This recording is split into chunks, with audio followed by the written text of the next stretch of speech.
It's great to be with you during Families Week. This year's theme is so relevant for our session, Every Family, Everywhere.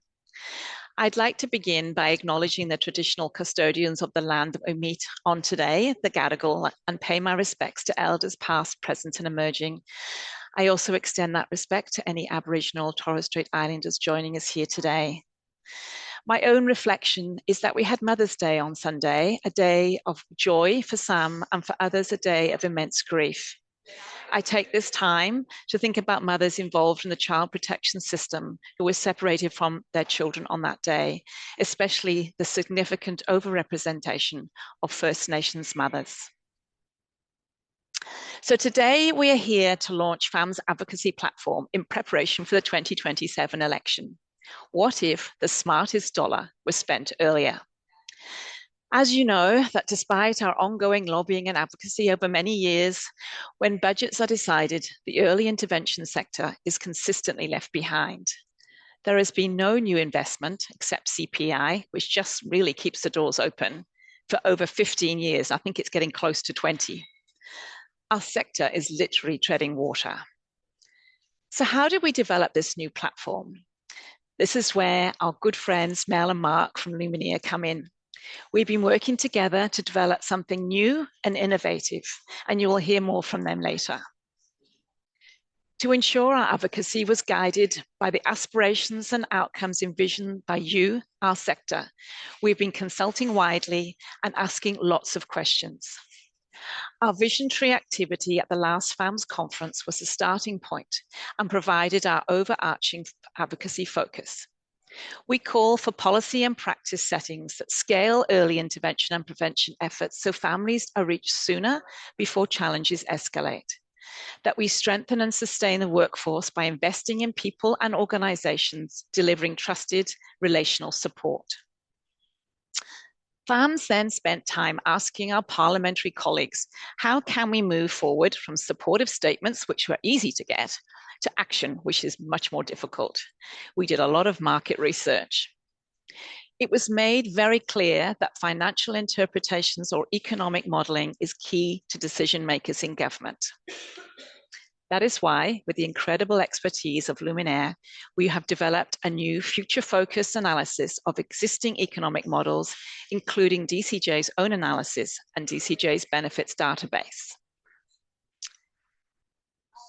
Our analysis showed that increasing the CAFS program, which is currently around 220 million, by 30% could deliver a return of up to $2.97 for every dollar invested. This is made up of out-of-home care, diversion, reduced Roche reports, healing and thriving, and diversion from other services. Are we keeping up with each other, Daniel? Sorry. I'm probably talking a little bit quickly. Our message is about additional program funding over a 4-year period for the CAFS program that includes a 40% ACO investment. A strong early intervention system includes both ACO and non-ACO services working side by side, each doing what they do best. This ensures families receive culturally safe, trauma-informed support that reflects community needs. Our approach is pragmatic. We are very aware of the government's fiscal constraints. We are reminded of it every day. With conservative staged investment, we know we can demonstrate results quite quickly. The first year investment is just $16 million. Firstly, our next slide. Firstly, and most importantly, we have endorsement from our friends at AbSec, and we will hear some words from John later too. Next slide. We have had an hour-long meeting with Minister Washington, and that's pretty hard to get, and continue our conversations. So they are considering our proposal, and we are building the pressure. So we have some back and forward emails going on right now. Next slide. We had a very successful parliamentary briefing joined by our child safe Bear Bailey. Parliamentarians dropped in to meet with us, find out more about our platform, and we offered some great photo opportunities. And examples of those you can see there. And if you want to have a look at one of the results, if you look at Natasha McLaren-Jones' recent LinkedIn post, we provided everything she needed to be able to promote our platform. Then, hot off the press, we met with the independents in the Legislative Assembly who have all endorsed our platform and forwarded their endorsement letter to the Treasurer. We know that letter to the Treasurer will be passed down to the Minister, and again, we'll start conversations going. So we're asking government very loudly to choose the smartest dollar, spend it wisely, and support us to support families so that more children can flourish and thrive. So on behalf of the children and families that we serve, I am excited and very proud to officially launch our advocacy strategy.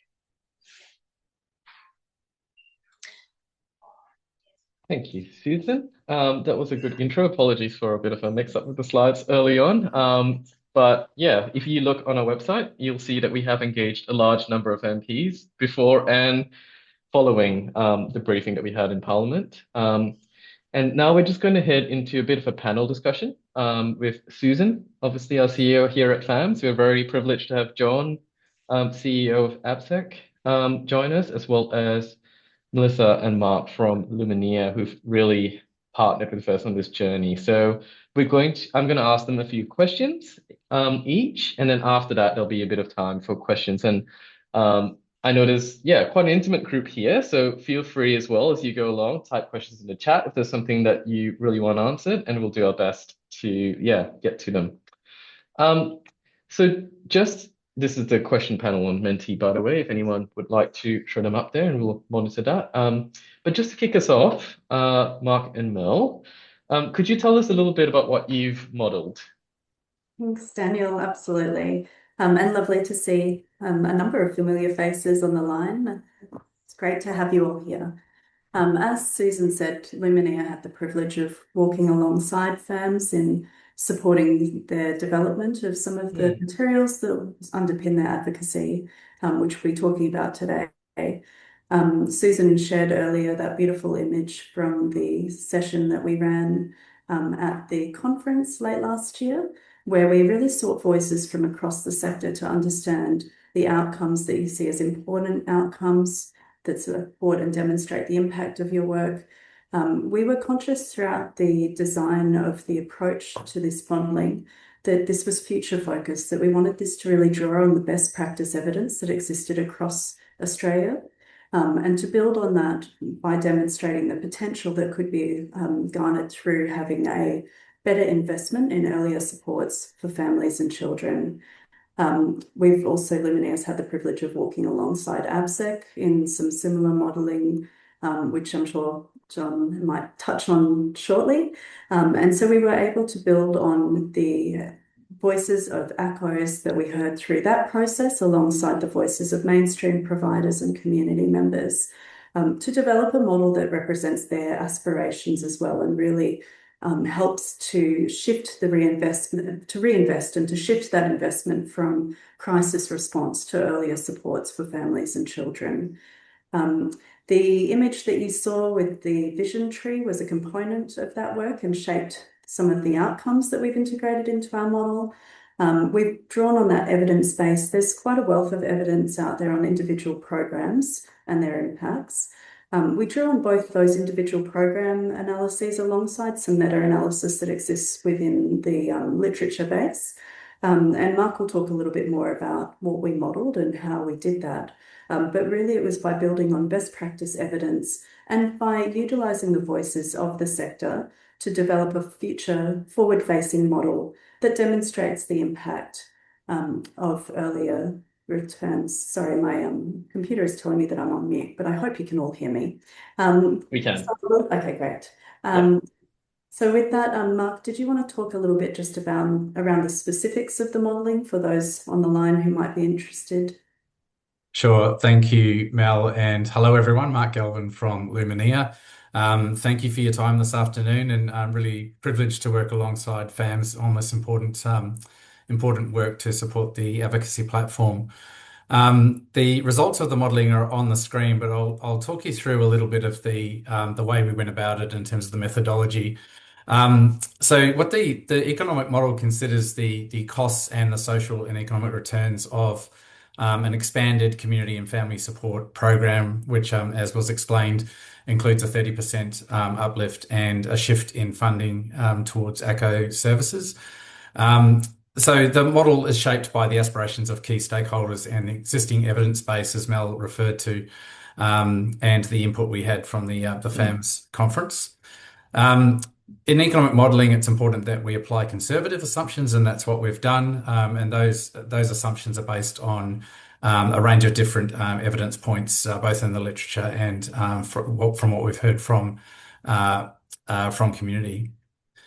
The models that the benefits that we modelled in the analysis are, I think, so we started with avoided costs of out-of-home care. So what we mean by that is that when children are diverted from entering into out-of-home care, there are a range of avoided costs as a result. So and these are the costs associated with providing that care.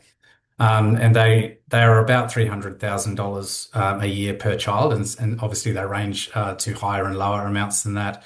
Some really contemporary and interesting evidence that is available from South Australia. The Better Start evaluation found that children were about 3% less likely to enter out-of-home care than a matched peer cohort who had not received family support.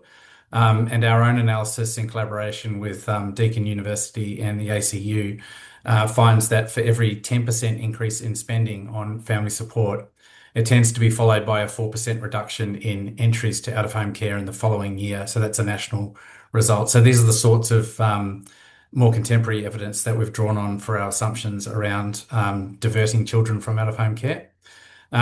We also based the next benefit on work that was done by DCJ on the TEI program. So that was an evaluation and economic analysis, which found that there were children who received family support were more likely to be restored from care earlier than their peers who did not receive the support.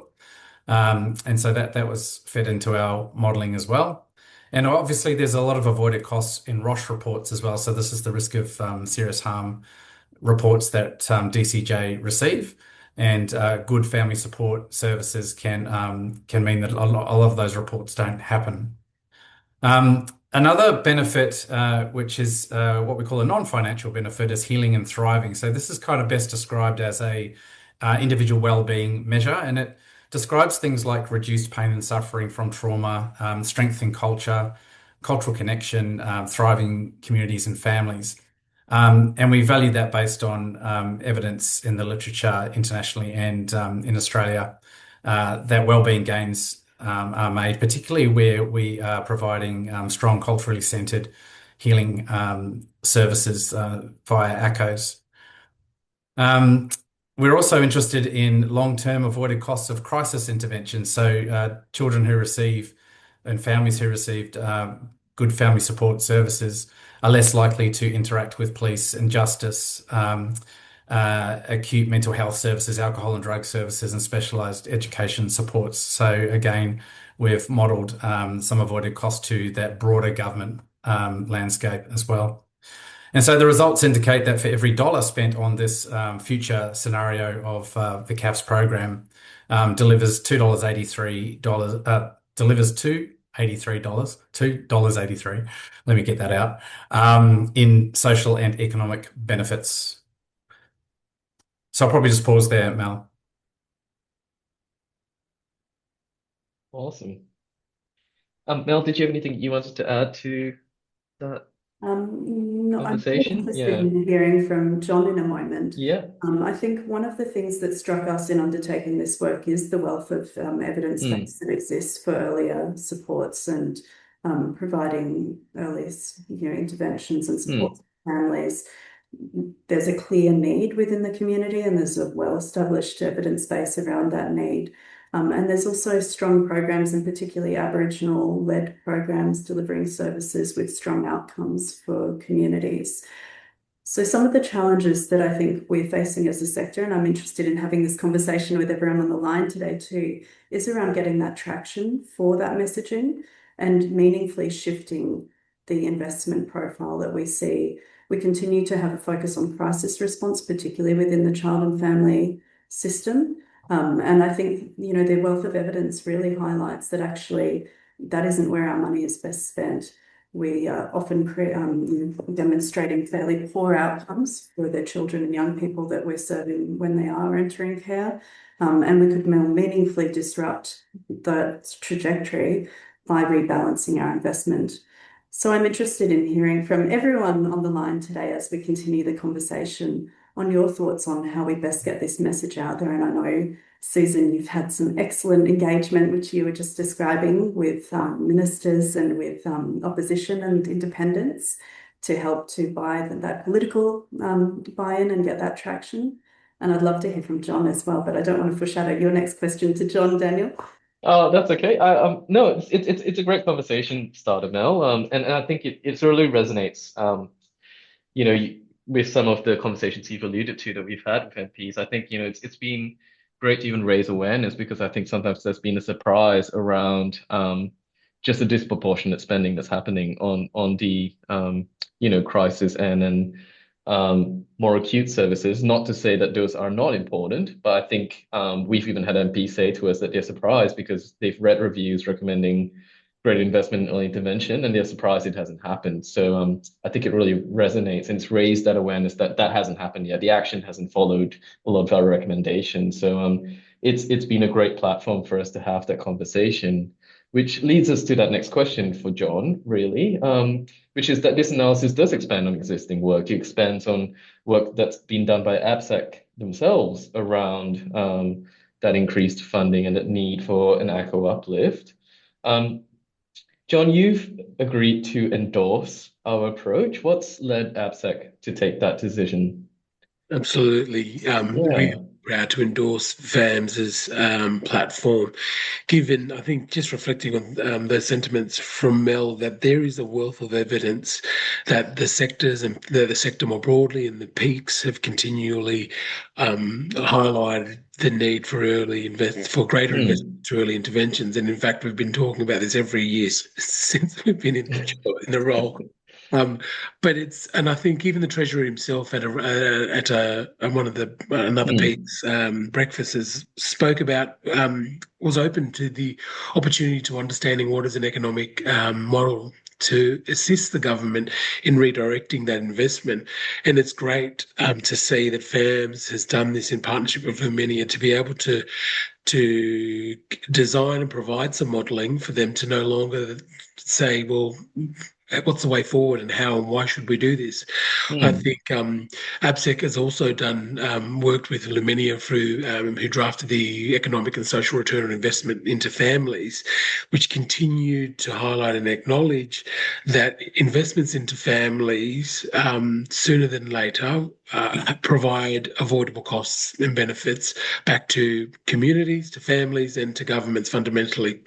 And that through those types of reports and that analysis, it continues to demonstrate how a lack of commitment from governments to invest in ways that could provide them with greater responses or greater outcomes.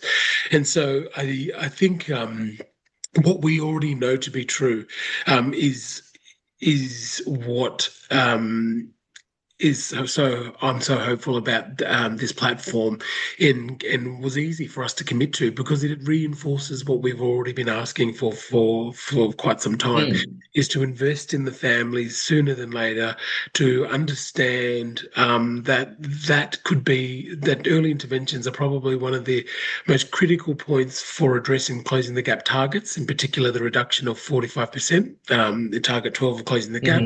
It speaks to Families' Culture Report, which was commissioned by DCJ. It also highlights recommendations made in the Bring Them Home report that each and every one of these reports that are commissioned either by governments or the sector more broadly continue to highlight that early interventions seems to have been underinvested and continues to see the statistics or the overrepresentation, in particular of Aboriginal people in out-of-home care. And so I think the way in which this platform and the reports have captured the evidence base and obviously provided the political landscape or context, the policy context to be able to inform decision making is something that was an easy commitment for us and one that we are excited, to be honest, to see, to hear of the traction and the uptake of ministers and parliamentarians across the landscape.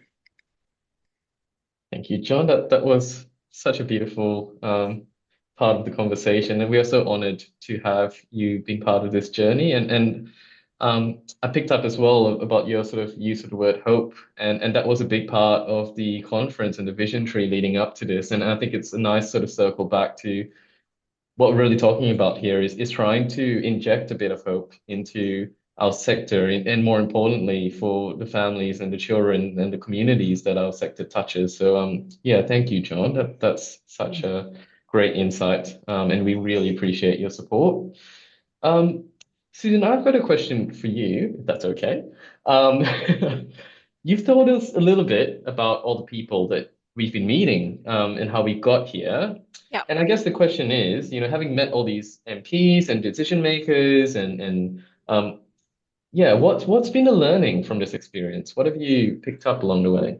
Thanks, Daniel. If you can take the slides back to the one when we were consulting, I think importantly, what I have learned, this one, is it's the slow burn. So by meeting with as many parliamentarians as we can across the spectrum and going and saying, can you help us? And not going with an ask. It was a decision we made. We're going to stop using that term. So on reflection, it is, I think as a team and with Melissa and Mark, we all held hands and we jumped and we've done something different and new. So by building up that momentum, we were able to then bring them along on the ride because they were invested very early on. And in the next slide, when we're actually at our parliamentary event, I think that's there we are. Yes, there we are. When we organize this event, another learning for me has been make it personal. I spent hours going into each person's parliamentary speech. Actually, when I met with Tina, who's in the top left-hand side, we both had a tear over her initial speech, making those relational connections.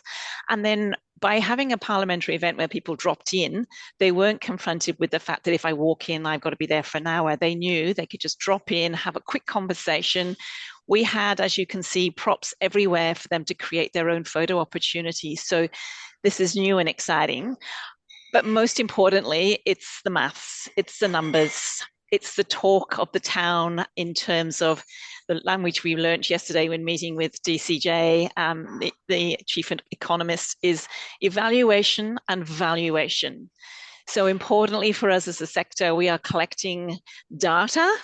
We now know how important it is to keep collecting that data because that is what's used to evaluate and then to value our sector. So those are the learnings that I've had. It's been a team effort, and this being in front of the minister for an hour, and she was asking some quite challenging questions, we were able to hold our own, and we are now in ongoing conversations with her team. And what we've been very clear of, this is it's an evidence-based aspirations that we have. We want to start a conversation. This is not an ask that is all or nothing. So we are open to negotiations. And I think seeing the way that we've invited parliamentarians into the mix, the spike on our website where we know the researchers were going in and finding out a bit more, that we've gone for every angle, and I think the results have been amazing, particularly in a 48-hour turnaround of the independents, signing an endorsement letter and going to treasurer. So what I've learned is do something different. You have to use numbers, and we have to build momentum and bring our sector along with us. I might just add to that, Susan and Daniel, if that's okay. Go for it. Having looked at the numbers and the data, and just want to echo Susan's points about their importance, and it can be a challenge when you're undertaking frontline service delivery to ensure that data gets captured, collected, recorded in the right place. But when there's big gaps in data, it means that the cost per child can look a lot higher than it actually is, or a lot lower than it actually is, depending on how it pans out. And it's really challenging to understand how data gaps are impacting on things like economic results. So there's ways to manage that through modeling different scenarios, but it all comes back to the quality of the data that goes into the analysis. Absolutely. That's a big lesson. It is, yeah. So there's been lots of learnings along the way, and lots more to come, I would say. But it's a big question, Susan. But going forward, what's next? What's your vision for what comes next in your mind? Yeah. Oh, gosh, my vision, and I get butterflies in my tummy thinking about it, is that we get movement. And what I've talked about is the child protection system is a big ship on the ocean, and it's going in one direction, and we need to try and shift it slightly so that we can then build the momentum. And I think that's where we're at now. What we want to be able to do is get in front of as many MPs as we can so they hear this message. Another learning has been when we've met with MPs, we've tried to focus on those who have an interest in children, families, and youth justice. We've tried to keep that connection. When we've stepped outside of that, even explaining what early intervention is difficult, because it's not something that they've been focused on. So I think that's something that as a sector we can do, is bring our MPs along into what early intervention and prevention is and why it's so important, and for them to understand that significant difference between, I think it's $8 per, sorry, I've lost my, it's in our advocacy piece about the amount that's spent on child protection, and for every $8 spent in, yes, that's it. For every $8 spent, only $1 is spent on early intervention. And when we talk about that, that's what the shocking point for parliamentaries and MPs. Trying to find a slide, but we don't actually have it. We're winging it here. But it's on the website, so you should check it out.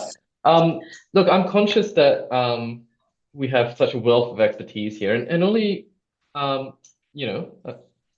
we've got a few people on the call who haven't really had a chance to weigh in or ask questions. So I think here's a great time, I think, for those of you who've been sticking around, who've joined us today. Do you have any sort of questions for the panel? You've got a great selection here to ask. Anything about the model or the advocacy, or even just about how you could maybe be a part of this journey towards creating awareness and hopefully getting some traction towards a greater investment in early intervention.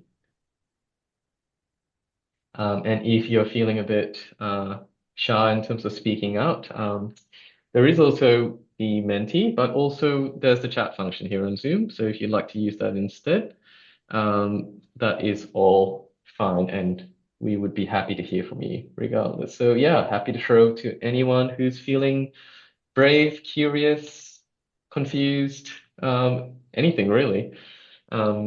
Yeah.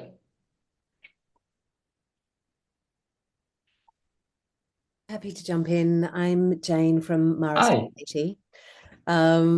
Susan, thanks for the presentation. Mark and Melissa and John, great to see you, and fantastic research and modelling to have done. I think my question is, it's a great, there's a great political sort of window of opportunity between now and the state election. How can we as the sector support this work? Did you want me to answer that one, Daniel? Thanks, Jane, for your question.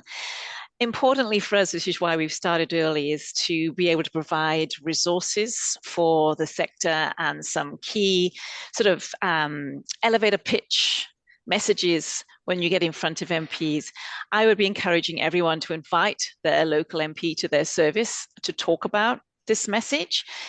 Bring them along if you're running a playgroup or you have an opportunity for them to meet and see with the sort of work that you do. So to introduce that. We're out on our roadshow starting in July, and those coming along, we will be doing some work on the advocacy platform and what you can use to support it. There's also the opportunity to endorse the overarching, like the FAM strategy on our website. So you can put your logo onto the website so that any parliamentarian going in can actually see that your service endorses. And you can I say one of the things that we have learned is the power of social media. So to actually follow FAMs, and when there's something happen, to actually talk about that yourself in a comment or in a repost, because we're seeing more and more journalists, MPs, MP researchers following us on FAMs, because we've managed to, amongst all the noise, we've managed to find a voice. Thank you, Susan. And I guess just to add to that, if you go on our website, if you haven't already, and go to the actual page for this platform, we have done our best to try and make it simple enough that there's an infographic that you can just grab and go. It's got a $2.97 bar chart, nice and easy, one pager that you can sort of read off, build on. But also then, you know, the reason that we have Mark and Mel here is knowing that there is a whole wealth of evidence backing that bar graph. You know, I've got this slide here with some of the assumptions and sources, but certainly we've got more documents in the back end. If an organization like yours would like more information, would like to delve deeper, that's that opportunity there to have that further conversation. But what we have on our website is, you know, a really sort of simple breakdown that you could use. But, you know, one of the questions that I had in store here, which I'll finally get to ask, is also to sort of flip the tables a little bit and sort of ask what would you need from us? What would you need from FAMs and everyone else here to help support your advocacy? What would help you carry this message forward? Is there anything that we could be doing to make it easier, to make it possible? I think the messaging guides that Susan was mentioning is probably the key thing, so that we're all singing from the same song sheet. Certainly from my perspective. I can see Kate's hand up. Hey, Kate. Hey, hi everyone. Thanks so much for the presentation, and all this information has been really relevant. So my role is Community Sector Coordinator, and I support 35 CAF's services. So I feel like this is a space that I can really help with and take this on the journey to the 35 services that I support in 3 LGAs. So yeah, I'm the same. I'm just really keen to hear how can I support this advocacy and help get this message, you know, to see in action. Yeah, Susan, did you want to speak a bit further to that? Or?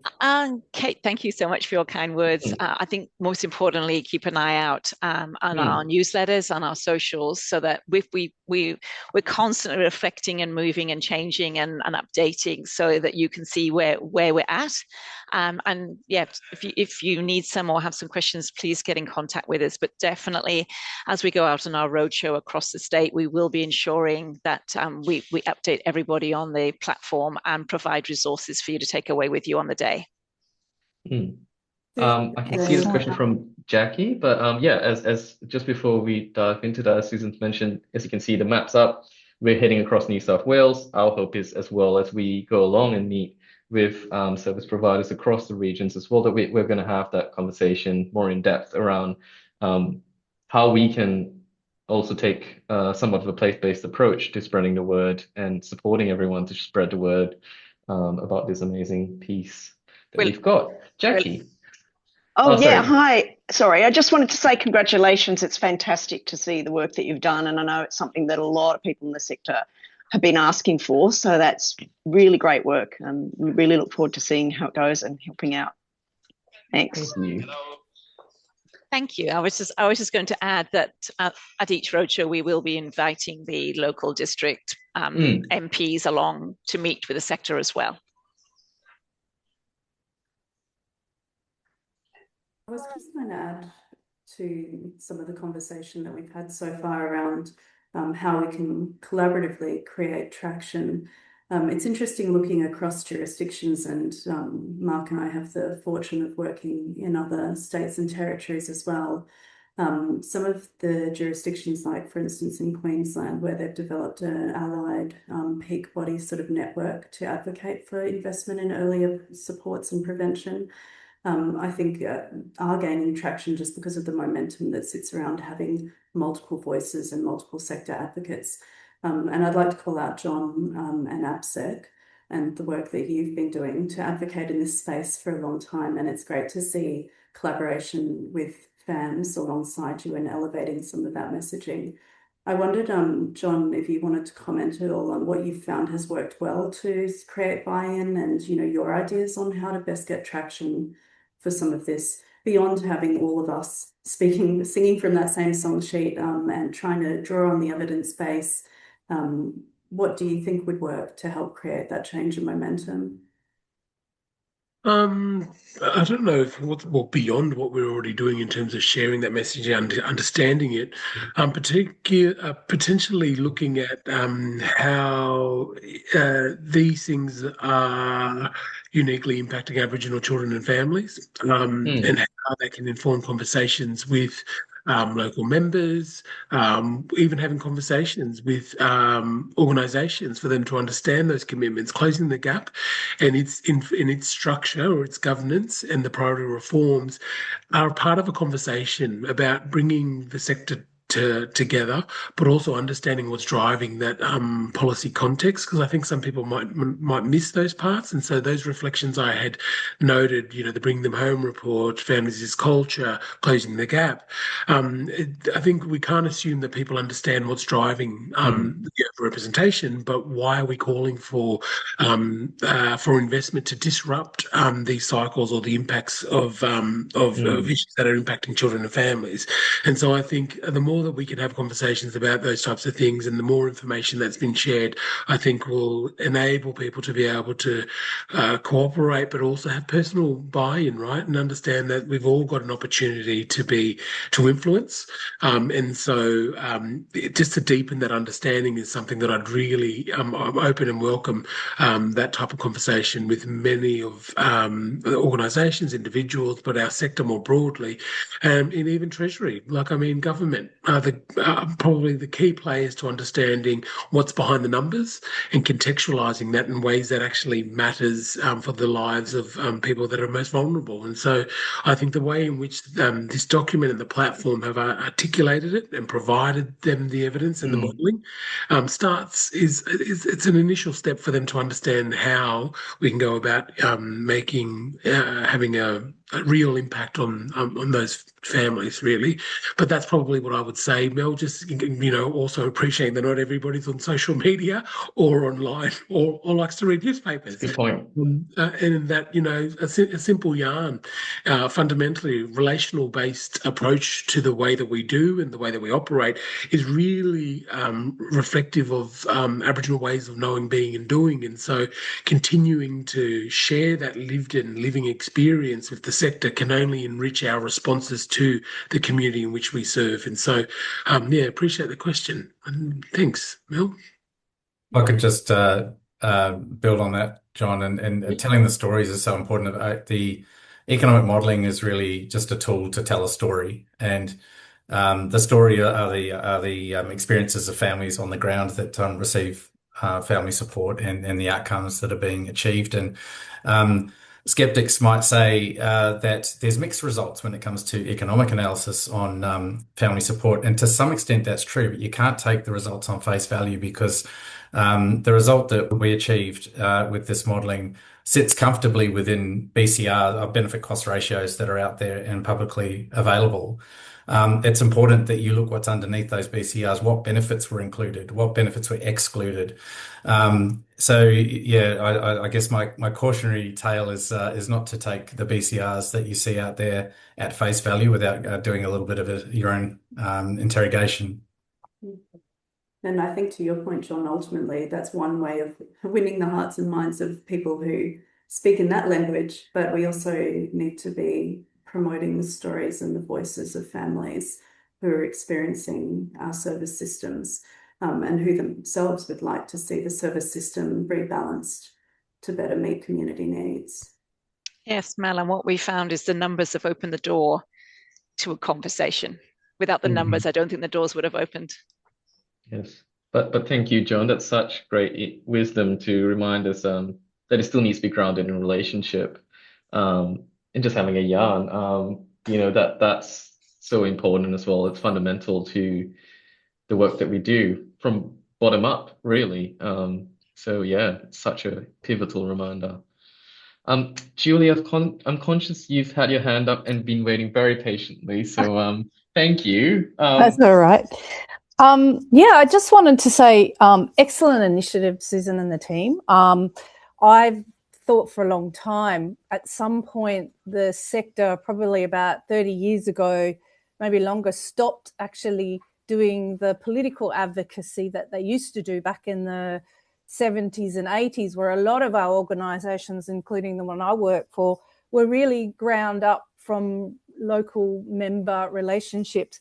And we started just having these relationships and begging cap in hand to the actual administrators of the actual program, and of course of the ideas, and which at the end of the day, they're administrators, they're gatekeepers. Their job is to administer as according to what their bosses, political bosses, have told them. So I think an excellent approach and probably highly due.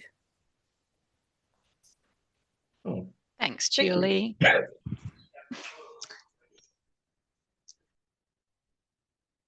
Yeah, is there anyone else here who'd like to, weigh in, ask a question? We've still got a little bit of time left. Otherwise, we can head towards wrapping up. But yeah, curious to know if anyone else has any impressions. Join the conversation. I'm also very good at awkward silences if anyone wishes to sit in those. So that's also comfortable to an extent. I'm not.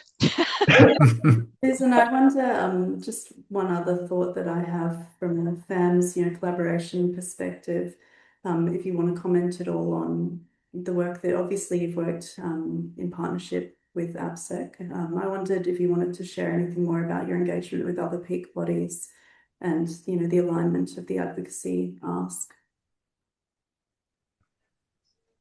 Yeah, I think as it was said earlier on, just about every peak body that we work alongside, we're all calling for early intervention. We're doing it in different ways, being respectful of that because we all have our specialization.